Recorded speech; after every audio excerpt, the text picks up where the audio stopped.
Good evening. Thanks for staying up for News Channel 11 at 11 o'clock. I'm Josh Smith. Sarah Diamond's off tonight. High winds and lots of rain moving through the region right now, and that's why News Channel 11 is in storm threat mode. We are in your corner with team coverage. News Channel 11's Curtis McLeod is in Camp Creek in Greene County, where there are reports of wind damage and power outages.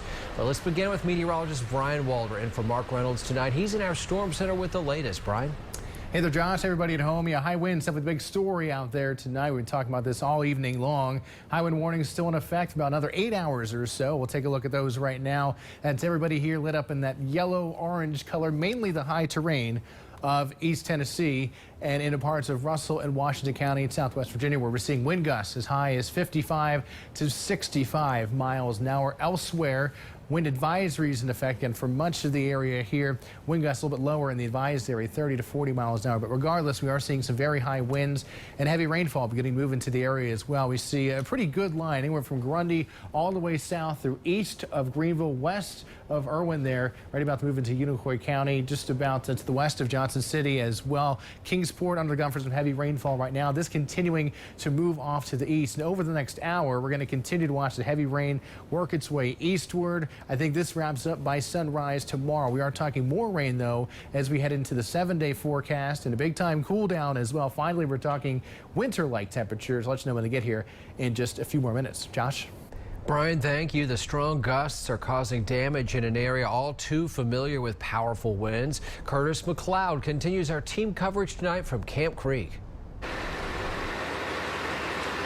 Yeah, Josh, we are here in the Camp Creek area this evening in Greene County. I want you to take a look behind me here. You'll see the Camp Creek Fire Department still on the scene here. Just a few minutes ago, we were out here. They were on the scene monitoring a downed power line. Power crews are here trying to fix that downed power line. I want you to see some video now from when we first arrived here in this area as they work to fix those power lines. Still some big concerns here with the wind in the area here. It has died down significantly since we first got out here. The rain has been coming and going since we got out here. It was a little strong a while ago, got a little bit strong right at the top of our news broadcast, and it seems to be tapering off just a bit. Now, of course, we've gotten several other reports of some power outages throughout the Greene County area. 180 customers reporting to be with no power service. That was around 9:30 this afternoon or this evening, excuse me. Now, we're also told that this is the worst area here in the Camp Creek area, and of course, we're going to continue to monitor this situation as these high winds continue to move throughout our area. Of course, you can always check with News Channel 11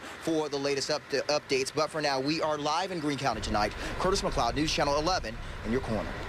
All right, Curtis, thank you very much. We appreciate it. Now, the very latest conditions can be found when we're not on the air on our website, WJHL.com. Go to the weather tab. You can track weather where you are, and also download our News Channel 11 weather app. It is free and available for Android and iPhone devices. More weather coming up.